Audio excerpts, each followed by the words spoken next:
marami ang natatanggal sa trabaho, may mga kumpanya namang nakaisip ng diskarte kung paano maisasalba ang mga trabahador at magdagdag pa. Ang mga diskarte sa taggipit sa isa pang ulat ni Apples Halandon. Si Nancy Villacrucis ang namamahala ng mahigit 4,000 empleyado sa kanilang manpower agency sa Makati. Sabi ni Nancy, kahit krisis, wala pa silang tinatanggal na empleyado. Sa halip, pinag-multitasking nila ang mga ito. Ibig sabihin, bukod sa regular nilang trabaho, meron pa silang ibang pwedeng gawin sa opisina sa loob ng isang araw.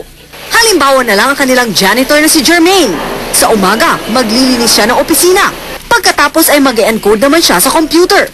At kung kailangan, magde-deliver din siya ng package sa kanilang mga kliyente. May dagdag na allowance naman sa kanya maliban pa sa regular niyang sahod. Pero higit sa nakukuha niyang dagdag na allowance ang totoong pakinabang sa multitasking. Meron kayong mga paraan na ginagawa para yung mga empleyado ay mamamaximize yung kanilang trabaho. Oo. Hindi lang sila, janitor lang ang position ko, kaya hanggang dito lang ako. They would always have to sport that open-mindedness. May enhance po yung knowledge ko pagdating po sa trabaho. Iba naman ang diskarte ng call center na ito.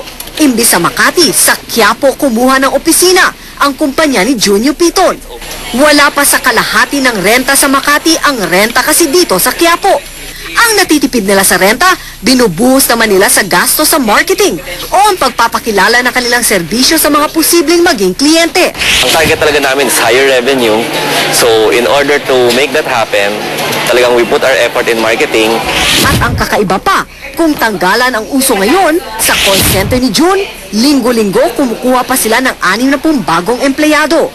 Para sa Bandila, Apples Halandon. Kasabay ng pagpasok ng tag-araw, simula na rin ang Kwaresma. Kanina'y dinagsa ng mga Katoliko ang mga simbahan para magpapahid ng abo sa noo ngayong Ash Wednesday. Isa sa mga dinagsang simbahan, kaninang umaga pa lang ang Baclaran Church sa Parañaque.